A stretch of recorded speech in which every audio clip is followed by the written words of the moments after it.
Bonjour à tous, dans ce podcast, je vais vous expliquer comment faire pour ne plus avoir ce problème qui est que parfois vous apprenez du vocabulaire, mais que quand vous devez le réutiliser dans la vie de tous les jours, vous ne vous rappelez plus du ou des mots que vous avez appris.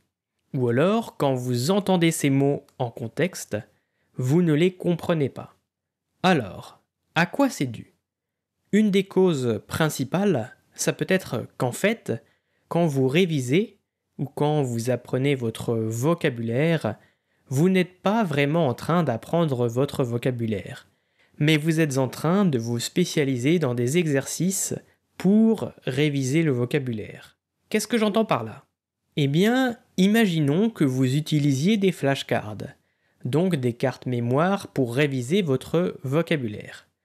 Alors, les cartes mémoire, c'est un excellent outil pour réviser son vocabulaire, surtout quand on est débutant ou intermédiaire selon moi.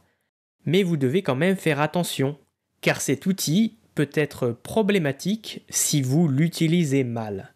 Qu'est-ce que j'entends par là ?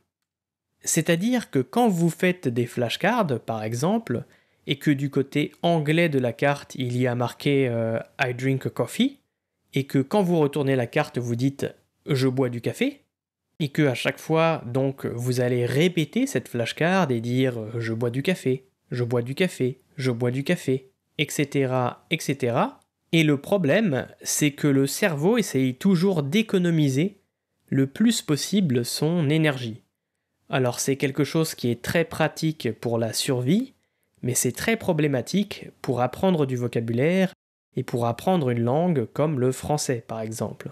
Parce que finalement, c'est moins fatigant pour votre cerveau de chercher à trouver automatiquement une réponse à une flashcard que de retenir le vocabulaire dans le sens de savoir l'utiliser en contexte, de savoir utiliser ce vocabulaire en contexte. En d'autres termes, ce que vous faites sans vous en rendre compte, c'est que vous spécialisez votre cerveau dans l'exercice de résolution des flashcards et non dans l'acquisition du vocabulaire. Alors, comment faire pour éviter que ça arrive ? Eh bien, quand vous utilisez des flashcards, mais c'est aussi valable avec tous les autres types de révision que vous pouvez utiliser, reformulez le plus possible le vocabulaire que vous apprenez. Donc, en prenant toujours l'exemple de la carte où il y a marqué « Je bois du café », eh bien c'est beaucoup plus intéressant, pendant que vous révisez, de reformuler la phrase. Vous pouvez par exemple dire « Je bois du jus d'orange, hier j'ai bu du café, hier soir je suis rentré chez moi et j'ai bu du café, dès que je rentre du travail, je bois du café ».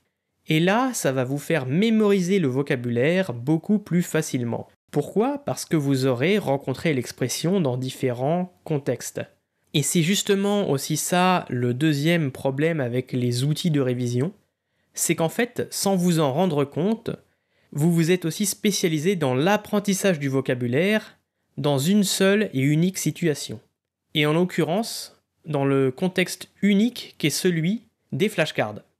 Du coup, quand vous entendez un mot ou quand vous devez l'utiliser dans un autre contexte que celui que vous avez utilisé pour réviser ou apprendre votre vocabulaire, rien ne sort. Et c'est normal. Donc pour éviter ça, encore une fois, reformulez le plus possible. Et je vais vous donner un exemple très concret. Si vous avez appris à dire un chien en français, un chien, ce n'est pas seulement un animal.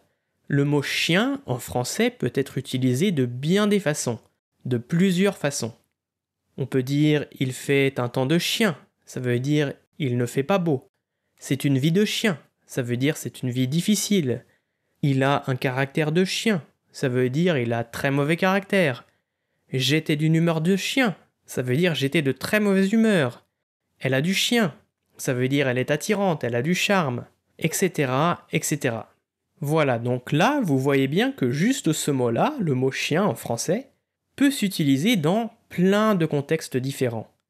Et ce mot ne se limite pas qu'à une seule définition, à un seul sens. Et c'est pareil pour la majorité du vocabulaire. C'est pour ça que vous devez stimuler votre cerveau dans le plus de contextes possible. Et c'est aussi pour ça qu'une langue s'acquiert sur le long terme, parce que c'est en rencontrant les mêmes mots de plusieurs façons différentes que vous allez le retenir et que votre cerveau va comprendre que c'est utile d'apprendre ces mots parce qu'ils réapparaissent dans plusieurs contextes justement. Et votre cerveau voudra retenir les choses qu'il rencontre régulièrement. Donc voilà, faites attention à ces pièges. D'ailleurs, une dernière chose, si jamais vous débutez en français et que la langue française est la première langue que vous apprenez, peut-être que vous apprenez des listes de vocabulaire et des mots isolés. Alors je vous conseille d'arrêter le plus vite possible. Apprenez au moins les mots dans des phrases ou au minimum en contexte. Parce que là aussi c'est pareil. En l'occurrence, non seulement vous vous spécialisez dans un seul contexte, mais en plus vous vous spécialisez justement pour reconnaître un mot tout seul. Donc si vous apprenez à dire une valise, eh bien juste savoir dire une valise, ça ne vous aidera pas beaucoup. Donc vraiment, apprenez au moins des phrases pour dire par exemple « je prends ma valise pour aller en France ». C'est le minimum que vous puissiez faire pour mieux retenir plus facilement le vocabulaire. Voilà, c'est tout pour aujourd'hui. J'espère que ce podcast vous a plu. Si c'est le cas, n'hésitez pas à le partager et à le commenter, ça m'aidera beaucoup à gagner en visibilité. Et si vous connaissez d'autres techniques pour ne pas être bloqué en français, faites-en part dans les commentaires et je vous dis à très bientôt.